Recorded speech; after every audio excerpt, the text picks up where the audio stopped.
Hey guys, we're still in Mark chapter 13, and if you remember from last time, the apostles, as they're leaving the temple, they're just in awe of it. But Jesus had a completely different perspective. He says not one stone would be left upon another. It's going to be completely leveled. And so as it would with us, it prompted some questions for the disciples. When will these things take place, and what will the sign be? And so when and what? Now, historically, we know the when. We know that in 70 AD, about 40 years from the time that Jesus says this, Titus, the Roman emperor, would invade Jerusalem and completely destroy the temple. And that all fits within the context, because in verse 30, Jesus says from the point of verse 30 back, everything would take place in that generation. Now that word generation means 40 years span. And so Jesus is kind of helping them understand the when.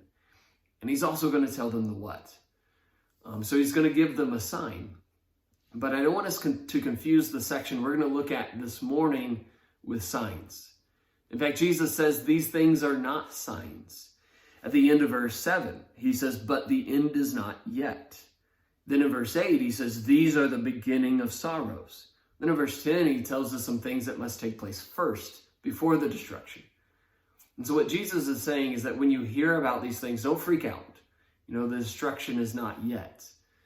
But these are just things that must take place from the time he says these in 33 AD to 70 AD during the time of the destruction. So let's take a look at begin in verse 5. And Jesus answering them began to say, take heed that no one deceives you, for many will come in my name saying, I am he, and will deceive many. But when you hear of wars and rumors of wars, do not be troubled, for such things must happen. But the end is not yet. For nation will rise up against nation, and kingdom against kingdom. And there will be earthquakes in various places, and there will be famines and troubles. These are the beginnings of sorrows.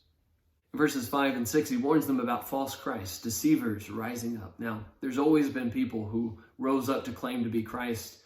But I think it was Josephus that wrote about an unusual number of people claiming to be the Messiah and deceiving people. In verses 7 and 8, he talks about wars and rumors of wars and nation against nation and kingdom against kingdom. There were countless military conflicts during this period of time, just right there in Israel alone. In Caesarea, there was the uprising that killed over 20,000 Jews. In Alexandria, there were over 50,000 Jews killed. In Damascus, there were over 10,000 Jews killed. Not to mention, during this period of time, the Jews were constantly on edge for fear that they were going to go to war with Rome. Then he talks about in verse 8, earthquakes. There were countless earthquakes during this period of time. There was Crete, Smyrna, Miletus, Chios, Samos, Rome, Laodicea, Hierapolis, and Colossae. They were devastated by an earthquake in 60 AD. And I think it was Seneca in 58 AD, a historian that wrote about entire cities being swallowed up by earthquakes. Then he talks about famines. There were numerous famines. Just go to the book of Acts. Remember, Jerusalem was prophesied to suffer from a famine. So all the churches gathered to gather money so that they could help support those Christians. And so Jesus is saying that, these are just the beginnings of sorrows. They're not the sign. The destruction is not yet. And so in verse 9, Jesus tells them some things that have to happen first before the destruction. So let's pick up in verse 9. He says, but watch out for yourselves, for they will deliver you to councils, and you will be beaten in synagogues, and you will be brought before rulers and kings for my sake, for testimony to them.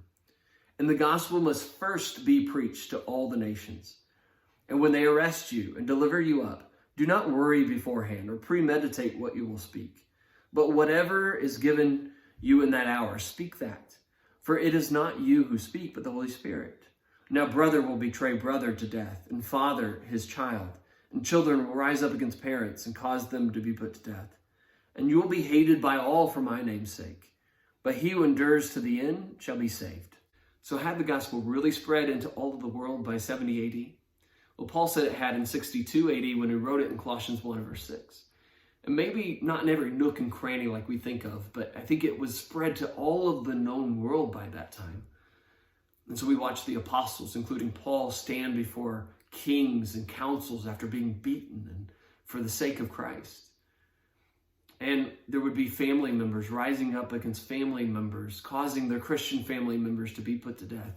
And they would be hated just All kinds of really difficult things would take place before the destruction of Jerusalem. But here's the good news. No matter what happened, that God would not abandon his people, that God would be with them, that even as they stood before kings and councils after being beaten for the sake of Christ, God would give them the words to speak. And so here's the good news, that if we endure to the end, there's victory in Jesus. Isn't that really the message of Revelation? That we see blood, guts, and gore, all these martyrs. But when we pull back the scene, when we pull back the physical perspective, and we look to the heavenly perspective, we see that they're reigning with Christ, that there is victory in Jesus.